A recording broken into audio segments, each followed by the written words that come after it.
Entendemos também dentro do contexto lido nessa noite, que o avivamento ele é o encontro do humano com o divino, explicitamente relatado no texto que foi lido nessa noite, Crônicas 7:14, com clareza: o meu povo que se chama pelo meu nome. Deus está tratando nesses dias, irmãos, com os crentes.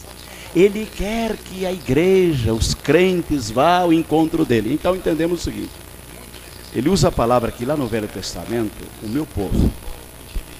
Era um momento muito especial vivenciado na vida do povo de Israel, que era o momento da inauguração do templo, da consagração do templo. Salomão era o rei, era um homem chique, era um homem todo chique, um homem todo cheio de si, ornamentado. Porém era o momento de uma dedicação, e Deus veio ao encontro naquele momento. Ele disse, tratando com o povo dele: se o meu povo, e ele usa uma palavra no versículo 13, se eu cerrar os céus para que não haja chuva. É ele que faz isso, irmãos. Se eu cerrar os céus para que não haja chuva, ordenar aos gafanhotos que consumam a terra, e enviar a doença, a peste sobre o meu povo. Mas se o meu povo, que se chama pelo meu nome, os que invocam o meu nome, se humilhar, a primeira palavra, humilhar. Aliás, esse humilhar é quando eu e você e nós desejamos depender de Deus. Isso é avivamento. Isso é humildade também. É humilhar.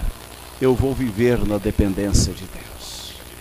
Tem crente levando a coisa na força. Olha, eu posso tudo, eu venço tudo, eu sou poderoso, eu sou vice-deus, eu sou tudo cheio de si. Não é nada disso, irmão. Nós precisamos de quebrar. Essas coisas que estão acontecendo, Deus está mostrando que nós precisamos viver na dependência de Deus. Quantas pessoas eu conheci esses dias aí que tinha tanta coisa, não tem nada, irmãos. Gente poderosa, gente que tinha dinheiro, gente que tinha muito dinheiro. Os irmãos não viram aqui? Vocês viram, todo mundo viu. Eu não tenho que retratar uma coisa que vocês viram. Angra dos Reis acabou. Todas as pousadas mais importantes, irmãos, Deus entrou lá. Eu ouvi dizer, alguém conheceu esse homem, ele é um homem ateu, ele escreveu: quando eu morrer, põe na minha lápide, aqui nem Deus pode entrar. E ele morreu e colocaram na lápide dele: aqui nem Deus pode entrar.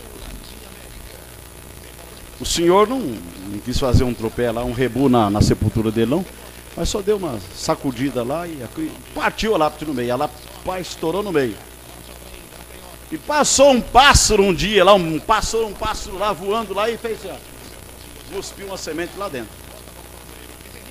E a semente germinou, nasceu, abriu, cresceu a árvore bem frondosa. Foi com o tempo, porque Deus não tem pressa fazer isso. A gente quer fazer a coisa de uma hora para outra. E Deus foi sossegadamente, falou: vai crescendo aí, minha figueira.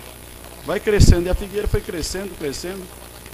E reganhou tudo aqui. Ninguém pôs a mão lá, porque nem Deus pode entrar lá. Então, mas o pássaro soltou a semente, a árvore frondosa, e abriu toda, e expôs toda aquela sepultura do homem ateu que não cria em Deus. Serviu de testemunho que Deus entra assim aonde Ele quer. As pessoas podem deitar sendo um homem rico e acordar sendo um homem pobre sem ter nada, porque Deus entra, Ele dá e Ele tira, Ele dá e toma, porque o dono do ouro e da prata é o Senhor Deus Todo-Poderoso. Alguém dizer: não, estou numa situação bem confortável, bem tranquilo, eu não preciso de mais nada, eu estou bem, eu tenho isso, tenho aquilo. Então, irmãos, essas coisas perecem, tudo acaba. Portanto, nós precisamos de viver na dependência de Deus. Depois, humilhar é aquele que quebra o seu orgulho da falsidade, da altivez, da busca divina, abandonando as mágoas, as intrigas, ressentimento. Por outro lado, orar é o caminho. Se o meu povo se humilhar, orar, isso significa mexer com o sentimento de Deus.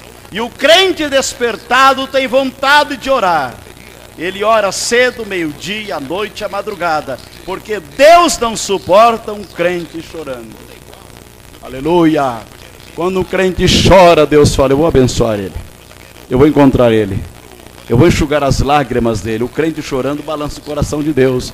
O crente chorando, ele abençoa o seu coração através de mexer com o sentimento de Deus. E por outro lado também, buscar a face de Deus. Buscar a face de Deus, isso significa a revelação da saudade de Deus, que muitos já perderam a saudade de Deus. Alguém aqui, não precisa de responder assim, mas você pode até me dar um sinalzinho aí. Quando nós éramos convertidos, novos crentes, novos cristãos, tínhamos ou não tínhamos mais despertamento, mais ânimo? Sim ou não? Eu lembro quando a gente ia, irmãos, ó, recurso trazem acomodação. A gente saía procurando assim, em alguns lugares fora da cidade, aonde tinha vigília. Naquele tempo os crentes iam para vigília, Santa Vigília, chamava Santa Vigília. Vamos orar, buscar batismo no Espírito Santo. Sabe qual é o nosso carro? 2 pezinhos. Quando consegui uma bicicleta, o cara estava bem. E a gente escutava de vez em quando alguma mulher que tinha uma filha falando, ó, fulano de tal tá bem, hein? O cara conseguiu comprar uma bicicleta, ó, namora ele, vai ter com ele, minha filha. Ele tem um rádio, ele conseguiu um rádiozinho, rádio a pilha. Ele tem uma bicicleta e tem um relógio. Esse moço é de futuro. Namora ele, casa com ele, minha filha, porque esse cabra é bom. Mas quem não era bom, a gente não era bom, então a gente só tinha a perna mesmo para andar. Então a gente andava 8, 10 quilômetros a pé, atrás da Santa Vigília. Mas tinha noite que a gente via 30, 40, 50 irmãos batizados no Espírito Santo na Santa Vigília. Porque os crentes oravam e choravam na presença de Deus até o raiar do novo dia. Hoje os crentes vão para a vigília, vai ter o que vai ter? Ela vai ter um pão, a irmã traz um pão desse tamanho, traz um garrafão de vinho desse tamanho e traz uma picanha que vai para a Santa Vigília.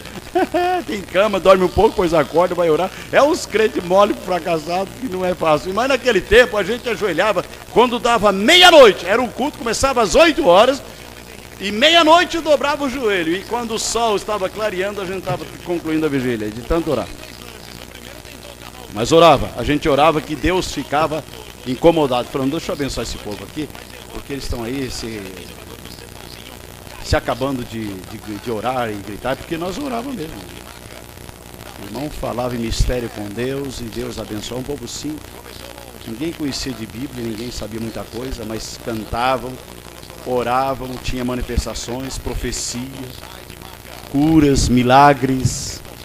Hoje os crentes moram dentro da igreja, não vêm nos cultos. Tem carro bom. Os melhores carros são os crentes mais preguiçosos. Tem conforto. Mas se orar e buscar a minha face, eu ouvirei dos céus, perdoarei os seus pecados e sararei sua terra. 3 coisas para nós fazer. Primeiro, renúncia do pecado. Segundo, a confissão do pecado. Terceiro, detestar o pecado e afastar e não comungar com ele. Isto chama-se avivamento. O avivamento é quando o crente tem nojo do pecado. Isso é avivamento. Ele não quer saber de ter relação com o pecado. Isso é despertamento. Quando o pecado aproxima, ele diz, olha, eu não quero aí não é o meu lugar, aí não dá certo. Eu não quero relacionar com isso. Eu não quero ter, de uma certa forma, comungar com isso, porque não faz o meu espírito, eu estou perto de Deus, junto a Deus. Como tem um hino que diz, mais perto de Jesus pretendo eu chegar. Mais perto de Jesus pretendo eu andar. Mais perto de Jesus pretendo sempre estar. Então é isso, irmão. Deus abençoe. Deus guarde o meu, guarde o seu coração. Avivamento, então, portanto, avivamento é quando o encontro do humano com o divino, sendo uma manifestação de Deus, uma restauração espiritual, um desafio ao serviço do Senhor, uma prontidão à obra missionária, uma forma que contagia o meio onde a pessoa está. Era o motivo da oração do profeta, que os feitos de Deus se tornassem conhecidos entre as nações através do povo de Deus. É isso, irmãos, que os nossos atos, nossos feitos sejam conhecidos diante de Deus, em nome de Jesus.